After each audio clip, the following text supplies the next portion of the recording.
Nah, ini adalah praktiknya bagaimana kita menggunakan POC seperti ini ya. Kita gunakan ke tanaman cabai bisa susubur ini ya. Kita gunakan di pinggir seperti ini ya. Ke medianya saja. Ini sebagai pembenah tanahnya. Bisa dilihat ya. Di sini agak sedikit berlumut lah, itu tandanya adalah tanaman atau tanahnya sendiri adalah tanah yang subur ya. Karena memang ini memang tadi uji coba ke tanaman dengan tanah konstur tanah adalah tanah lempung atau tanah galian ya. Assalamualaikum warahmatullahi wabarakatuh. Ketemu lagi dengan saya di channel Mamang Tani. Sebelum kita lanjut, Mamang Tani mau mengucapkan minal aidin wal faizin, mohon maaf lahir batin karena sudah masuk bulan Syawal ya, atau lebaran umat Islam, hari raya umat Islam ya. Kali ini Mamang Tani akan melakukan pemanenan ya, pemanenan mikroba yang ada di bawah pohon bambu ya, sekaligus akan membuat bagaimana pembuatan pupuk organik yang Mamang Tani gunakan dari limbah dapur ya. Ini yang kita akan panen adalah mikroba-mikroba ya, atau pembenah tanah alami ya, di bawah permukaan tanah, persis di bawah indangnya bambu ya. Nah, seperti ini sebagai nantinya sebagai mikroba baik ya, seperti ini. Ini pemanenannya cukup mudah ya. Kita bersihkan terlebih dahulu. Nah, disinilah mikroba-mikroba yang nantinya akan kita campurkan menjadi pupuk ya, sebagai bahan mikroba aktif ya. Medianya nanti Mamang Tani akan sebutkan satu persatu ya. Mari kita panen terlebih dahulu. Jangan lupa like, subscribe-nya, serta dukungannya. Nah, kita sisihkan terlebih dahulu untuk daun-daun yang kering di atasnya ya. Kita bersihkan terlebih dahulu seperti ini ya. Untuk cara pemanenannya, nah seperti ini ya. Ini persis di bawah bambu ya, di bawah perakaran bambu. Nah, ini adalah mikroba-mikrobanya ya, atau banyak sekali mikroba baik ya, yang nanti kita akan gunakan sebagai media pembuat pupuk alami ya. Yang limbahnya pun memang dari limbah dapur yang sudah tidak terpakai. Nah, kita gunakan seperti ini ya. Nah, tanahnya bisa gembur seperti ini ya. Kita ambil untuk perakaran yang lapuk seperti ini ya, di bawah rindangnya bambu. Nah, ini adalah kita sekalian ya, nanti bakal tutorialkan kembali juga ya, bagaimana pembuatan untuk humus ya. Ini juga bisa digunakan sangat baik untuk pembuatan semai ya. Tidak usah beli ya, banyak sekali di bawah rindangnya bambu. Ini banyak mikroba baiknya jika ditanam untuk persemaian ya, seperti ini. Mamang Tani hanya mengambil perakarannya saja ya, karena memang ini untuk jadi pupuk sebagai media saja ya, seperti ini ya. Tuh, di bawah sangat bagus. Ini walaupun di musim hujan ya. Nah, seperti ini ya. Kita ambil saja seperti ini ya. Sudah lapuk ya, seperti ini tuh. Kita tidak ambil keseluruhan untuk tanahnya ya, karena mengambil daripada akar perakarannya saja ya. Karena ini cukup ya untuk membuat pupuk organik ya. Lapuk seperti ini ya. Tuh, jadi lama untuk membusuknya pada daun bambu ya. Nah, seperti ini. Kita penuh saja ya, sampai penuh ya. Kita ambil perakaran bambu, karena mayoritas pohon bambu itu pasti banyak di wilayah masing-masing di Nusantara ya. Untuk teman-teman jangan skip dulu. Nah, ini adalah proses pengambilannya seperti ini ya. Ini banyak sekali mikroba baiknya ya, sampai di bawah perlindungan pohon bambu ya. Kita ambil seperti ini, kita penuhkan saja ya. Untuk prosesnya nanti bisa disimak ya, seperti ini ya. Ini sudah lapuk perakarannya di bawah bambu, sangat banyak sekali ya.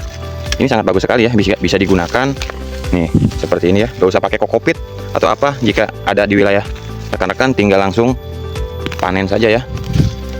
Nah, dirasa sudah cukup seperti ini ya. Kita bawa, kita akan spilkan bahan-bahannya. Nah, kali ini Mamang Tani akan menggunakan wadah yang sudah kosong ya. POC yang lama kita tuangkan ke bahan yang lain ya, atau tempat yang lain. Nah, Mamang Tani tadi sedikit review, kali ini menambahkan dedak ya, atau pakan ternak dedak dari padi ya, seperti ini ya. Nah, ini bahan-bahannya, ini adalah mikroba aktifnya ya. Nah, sebelum kita proses seperti ini, kita tuangkan terlebih dahulu ya bahan-bahan yang berupa cair ya. Kita gunakan karena memang sisa dari susu bekas di rumah ya, sisa yang sudah basi, susu basi, kita tuangkan seperti ini dan kita larutkan untuk bahan-bahan yang memang susah larut ya. Contohnya adalah dedak ya, seperti ini. Kita tuangkan satu piring kecil ya, tapi full ya, atau kurang lebih seperempat daripada seperempat kilo ya bahannya ya, itu kurang lebih seperempat kilo sudah ditimbang ya. Kita masukkan untuk air Mamang Tani gunakan adalah air kolam ya, kurang lebih kita larutkan di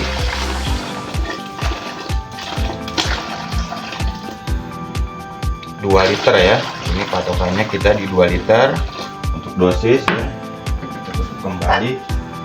Ini sengaja kalau untuk air kolam Mamang Tani gunakan itu karena memang buat keperluan seperti ini ya. Kita larutkan bahan-bahan yang sudah kita campur ke wadah seperti ini ya. Terutamanya adalah bahan yang kering ya. Contohnya apa tadi? Adalah bekatul atau dedak ya, seperti ini, dan bahan-bahan basi seperti Mamang Tani. Jadi pertama itu adalah air susu, kita tambahkan air kolam ya, berkisar di 2 literan. Kita masukkan nasi basi yang sudah berjamur seperti ini ya, kita masukkan. Memang wanginya atau baunya itu cukup menyengat ya, bau asam ya, karena memang ini lagi dalam masa pembusukan ya. Di antara nasinya seperti ini ya, bisa dicek tadi seperti oncom. Nah, ini basi ya. Kita masukkan saja di dalam wadah seperti ini. Ini dosis di 2 liter ya. Untuk airnya adalah 2 liter. Seperti ini sampai berjamur ya. Sudah kita pisahkan dan satukan sekarang di wadah yang sekiranya kita ada tutupnya ya, buat yang kedap udara ya. Setelah itu kita masukkan seperti bahan-bahan yang busuk, seperti yang bekas nasi seperti ini ya, karena tadi sudah ada, karena ini masih ada dalam hitungan pembuatan ketupat tidak dimakan ya atau berlebihan, kita gunakan saja seperti ini ya sampai meleleh ya, karena memang hancur ya, busuk seperti itu. Kita gunakan dalam kali ini sebagai media ya, pupuk organik yang kita akan buat ya. Seperti apa? Nah, ini adalah nasi yang basi ya, beserta ada kacang ya dalamnya sampai berair ya. Jadi prosesnya itu tahapan air pertama, terus bahan yang padat, terus bahan yang agak lunak ya, seperti ini ya. Kita masukkan seperti ini saja, tidak usah jijik ya, karena memang ini kalau beli itu cukup merogoh kocek ya buat Mamang Tani. Kalau dalam bertani itu jangan sampai kita merasa jijik, karena memang ini mikroba aktif ya. Nantinya memang kebutuhan untuk nutrisinya atau makannya adalah seperti ini ya. Seperti ini kita masukkan ya. Yang sudah meleleh, maaf, seperti ini. Jadi bahan-bahan di dapur yang sudah tidak terpakai ya, untuk makanan-makanan yang tidak terpakai ya atau sudah basi ya, terbuang, lebih baik kita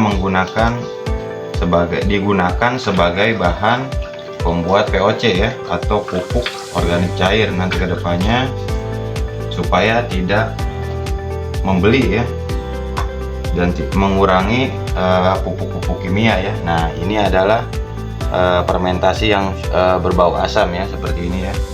Fermentasi nasi kita masukkan seperti ini ya. Setelah dirasa masuk semua ya, kita aduk seperti ini ya. Kita aduk. Dosis Mamang Tani buat di 2 liter ya. Jadi pertama itu adalah bekas susu ya yang sudah basi, terus dicampur bekatul atau dedak ya, berkisar seperempat kilo, terus dicampur nasi yang sudah menjadi oncom atau nasi basi juga ya. Kita aduk jadi ketiga bahan tersebut,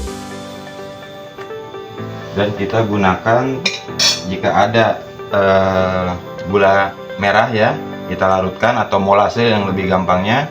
Tapi kali ini Mamang Tani karena keterbatasan barang di dapur ya, kita larutkan gula pasir seperti ini ya sebagai makanannya ya. Kita campurkan. Ini untuk pelarutan bahan dari gula gula putih cair ini adalah 4 sendok ya takarannya. Kita aduk-aduk seperti ini supaya merata ya. Terus yang terakhir adalah memberikan mikroba ya, atau akar perakaran di dalam tanah di bawah perakaran bambu ya, seperti ini, atau termasuk akar bambunya ya. Ini termasuk mikroba aktif ya. Kita masukkan saja seperti ini ya, termasuk tanahnya seperti ini. Mamang Tani gunakan di 1 bak kecil ya. Kita langsung campurkan seperti ini ya. Jikapun dirasa ada tambahan bahan-bahan tambahan seperti di rumah itu ada tersisa untuk air cucian beras ya, silahkan dimasukkan ya, karena itu tidak mengganggu, malah memperbanyak atau mempercepat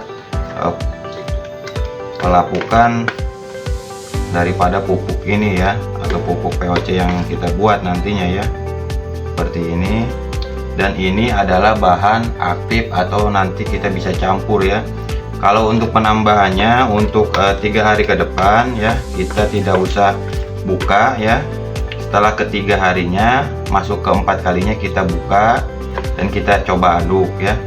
Untuk 2 hari sekali kita aduknya ya, seperti itu. Setelah 3 hari didiamkan ya, baru kita aduk ya, seperti ini. Tidak usah menggunakan IE4 atau mikroba-mikroba lainnya ya, karena memang ini kita khusus untuk skala rumahan ya, skala rumahan atau tanpa menggunakan bahan-bahan daripada pertanian ya. Ini kita bisa buat sendiri ya. Contohnya apa, Mamang Tani buat seperti ini untuk yang di pelosok ya, tanpa akses untuk pertaniannya ya, untuk alat-alat atau pupuk-pupuk yang susah dijangkau ya. Ini adalah merupakan metode bagus ya. Lebih gampangnya lagi, jika ingin ini agak sedikit lama memang seperti ini prosesnya. Jika menggunakan IE4 lebih cepat ya, atau mikroba-mikroba yang banyak di pasaran ya, seperti ini ya. Kita aduk karena di bawah itu tercampur dedak ya, pasti akan mengendap seperti ini ya. Kita aduk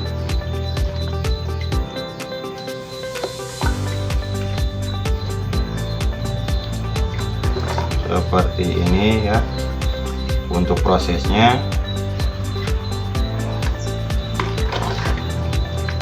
ini, untuk pembuktiannya sebagaimana Mamang Tani menanam cabai ya, ini bisa kita lihat ya untuk hasilnya dari pupuk yang Mamang Tani gunakan seperti ini ya.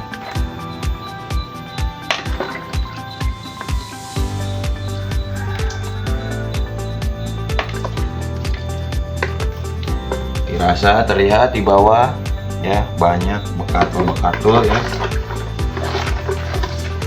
atau dedak ya yang mengendap. Nah, kita usahakan supaya teraduk ke perakaran yang sudah ada ya, perakaran bambu yang sudah ada, kita campurkan seperti ini ya.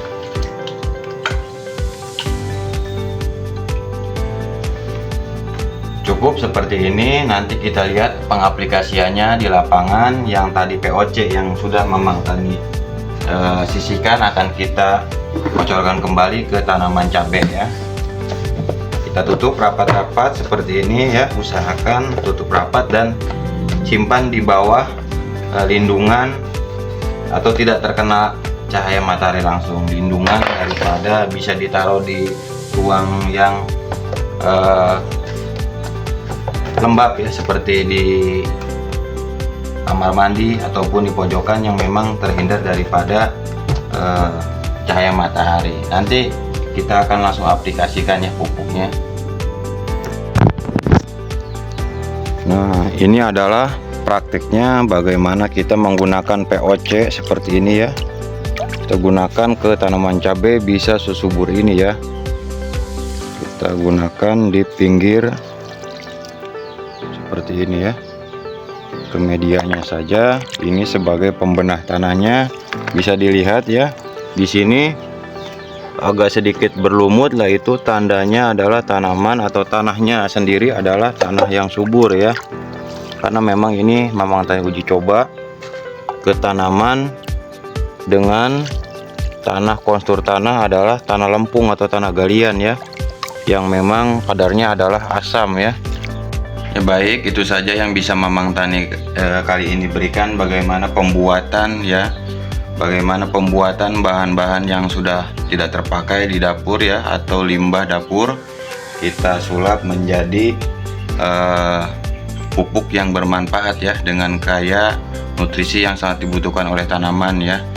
Jangan lupa like, subscribe-nya, serta share-nya. Dukung terus channel Mamang Tani. Wassalamualaikum warahmatullahi wabarakatuh. Salam petani muda milenial, salam ketahanan pangan, sukses selalu.